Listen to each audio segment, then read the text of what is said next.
Since 1967, Palestinian children in the Occupied Palestinian Territory have been living under Israeli military law and prosecuted in military courts.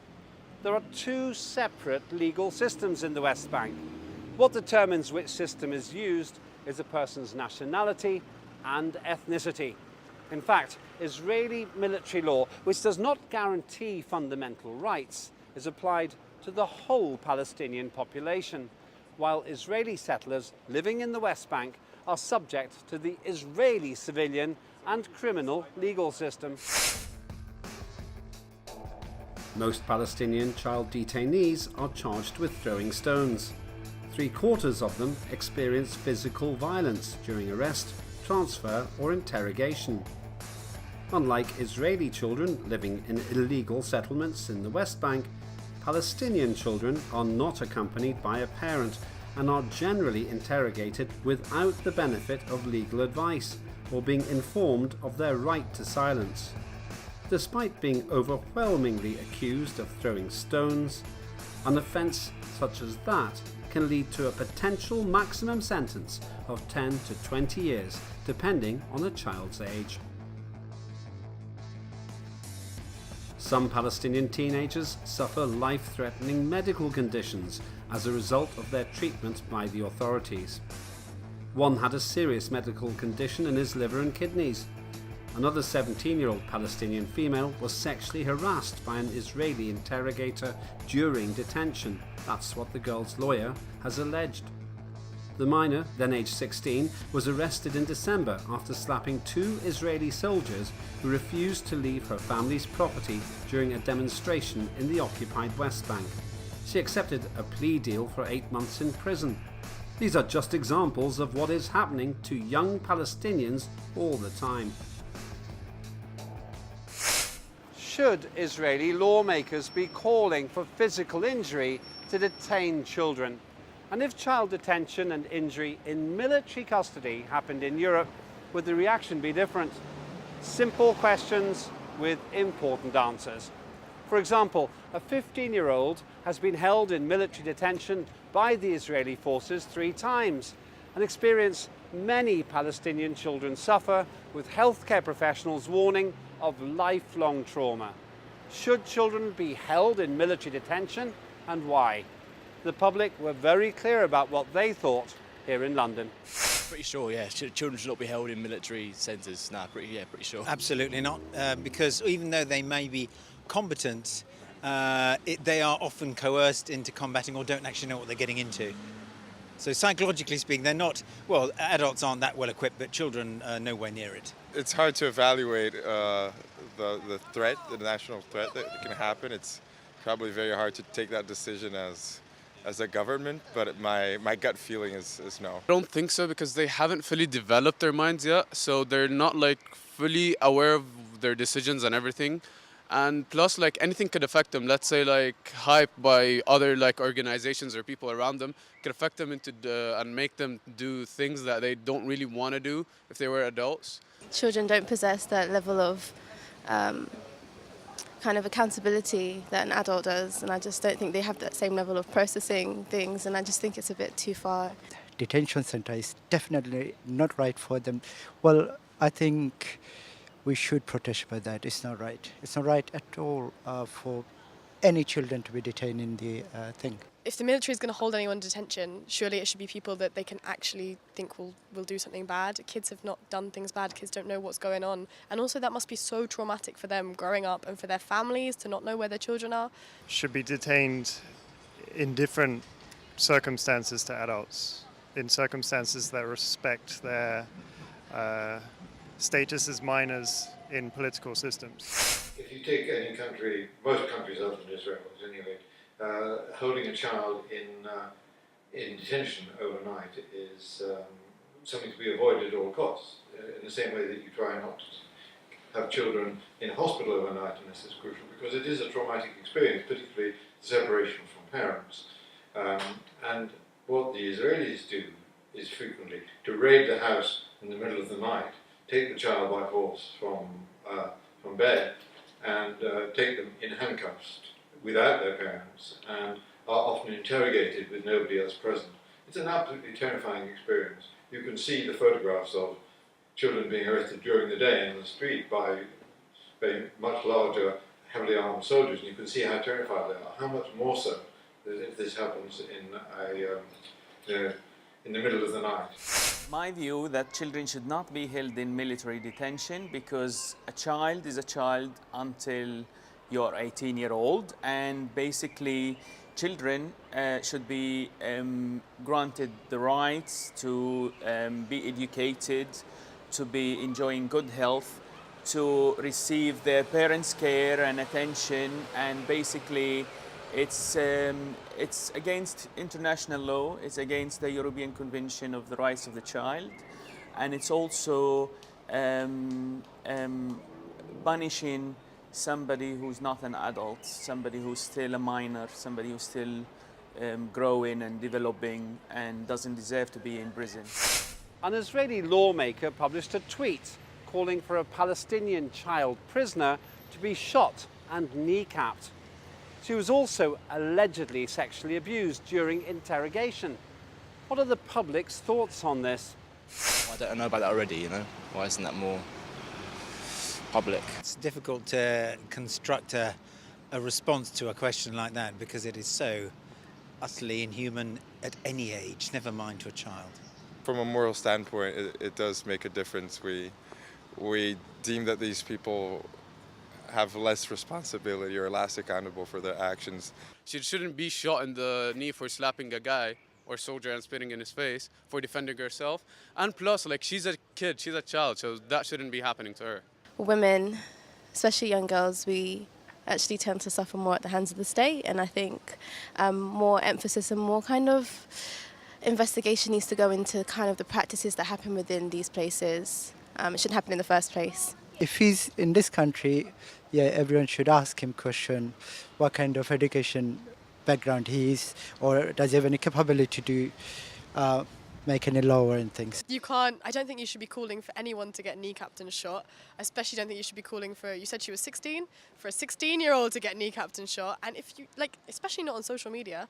I'd say anyone who's inciting violence of any kind towards minors, irrelevant of their political allegiances, is suggesting traumas that are, you know, deeply irresponsible. I think it's a shocking instance that someone allegedly, supposedly in a position of some responsibility should express such extraordinarily racist and violent sentiments. I think there is, and this has been pointed out by senior Israelis at the level of the Deputy Chief of Staff of the IDF, there is an incipient fascism, that green shoots of, I'm not sure what colour shoots of fascism are, but shoots of fascism are showing in Israeli society, and this is just one more example of it. I think it probably it's part of the reason they are so aggressive towards Ahed Tamimi is that she is blonde, blue-eyed, very attractive, very assertive, and challenges all their preconceptions about what Palestinians are supposed to be. They're supposed to be submissive, they're supposed to be suppressed, and this is a child who's showing them what's wrong, and they are trying verbally and perhaps physically to besmirch her in their minds and in the minds of others. Well, to be honest with you, it's shocking, and basically Ahed Tamimi is still a child, and she deserves to be protected and her welfare to be looked after. It's unacceptable for her to be treated in that way, for anybody to make a comment about a child in this manner. It's discriminatory against a child, and also it shows the brutalness of the occupation and the Israeli mentality about the dehumanization of the Palestinian people. Most Palestinian child detainees are charged with throwing stones, and 3 out of 4 experience physical violence during arrest, transfer or interrogation. no Israeli child comes into contact with that same military court system. We invited the British public to comment on this. Probably a case of Israel can afford to have two systems, right? They can afford to process things differently, and they can afford to take more time.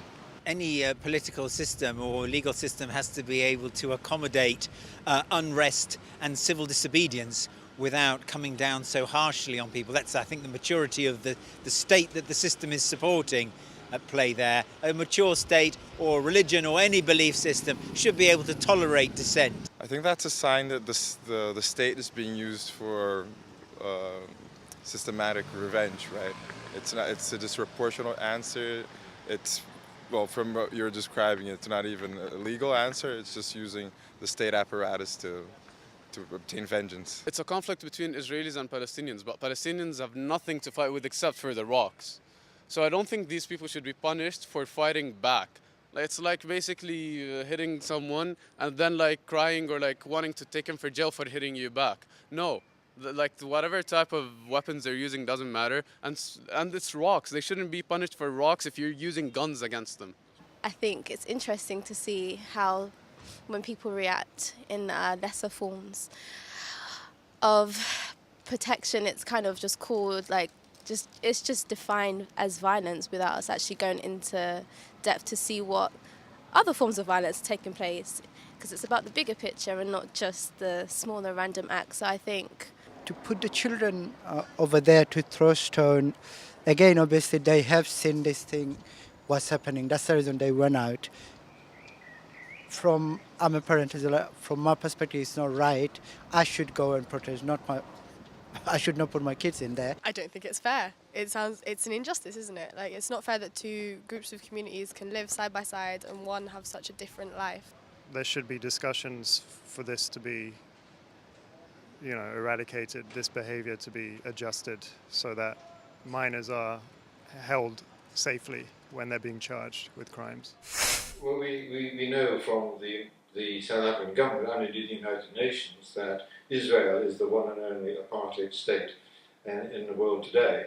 There are two legal systems, one for the West Bank and for Palestinians, one for the main part of Israel and Israeli settlers. There's a slight issue about the Jerusalem courts where the Palestinian children do not go before the military court, but that's because Israel has illegally annexed that part of Jerusalem.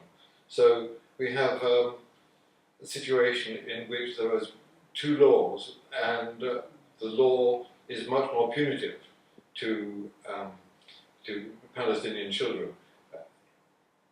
One cannot imagine an Israeli child being arrested in the middle of the night for something as relatively minimal as throwing a stone, and shackled and kept away from their parents, and have questions answered, asked, statements to be signed in a foreign language, which is what happens to the Palestinian children. So it is absolutely two law systems, and one is oppressive, and the other is more like the ones we would expect in countries of the developed world.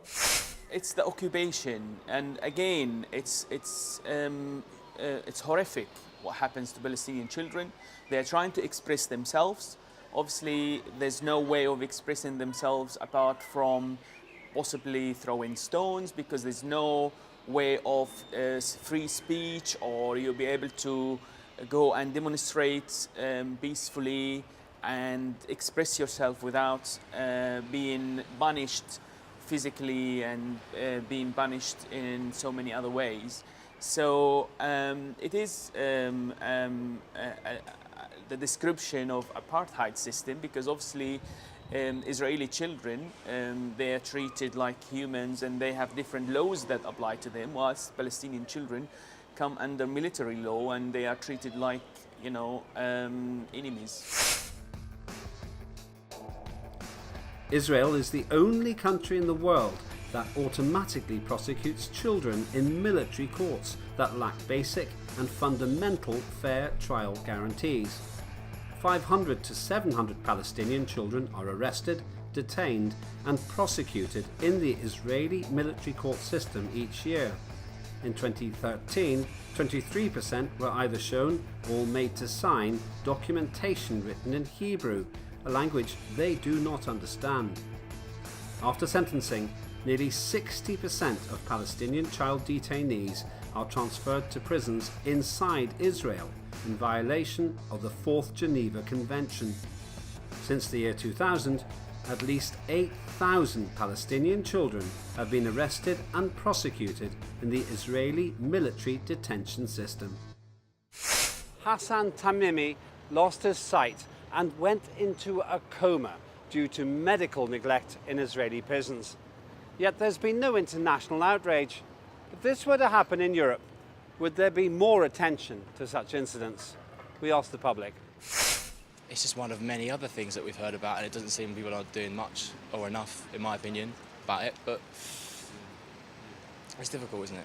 Put it this way, European states tend to treat their citizens differently to lots of other states around the world, and Palestine and Israel might be just two of those different states. I think that there would be a big political scandal, rightfully, right? I think the civil society from many European countries would react pretty harshly, the press, and I believe I'd support that reaction. They're not really cared about as much, so that no one actually did anything and they just left him be. So that's why I don't think it will happen to any other person. It's just because it's a Palestinian in Israeli prison. That's why they let that happen. Yes, on different layers. I think racially, absolutely. If it was a white person, then I'm very sure that this would be a catastrophe that we'd all have to kind of help mitigate. And also I just think that matters to do with the Middle East and matters in Africa, they're sidelined because it's not seen as important,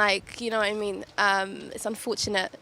I think if we put more awareness of this, I'm sure people will feel for him. And again, I don't know, obviously, I'm not sure about what kind of organization they are protesting for him. We have a lot of privilege growing up in Europe. Especially growing up in Britain, we know that if something goes wrong, we'll get sent to the hospital and it will get fixed, and people will do that, and it will be free, and you can do it. I think there's probably ultimately a great deal of systematic racism and prejudice of all types in all political systems. In Europe, it's possible that if a country's power structures are largely still white, that if the child was white, there would be outrage. I mean, that's been proven. This would not happen, or almost certainly not happen in Europe. So the question is almost unanswerable. But it is absolutely in keeping with standard practice of Israel, where particularly it's the case in Gaza, but also in other places in the West Bank, where access to proper medical attention is denied, and a child in prison is rather like the whole Gaza population in their open-air prison, that they are deprived of access to medical services. Women giving birth at checkpoints, people seriously ill dying at checkpoints, and somebody like Tamimi being left in a coma and not supervised by any medical personnel. Then it took his parents to signal to the authorities that he was on the point of death almost, and only then was some kind of medical treatment provided for him. It is an outrage. Of course, absolutely, it will be different, and we will see human rights organizations internationally calling for actions.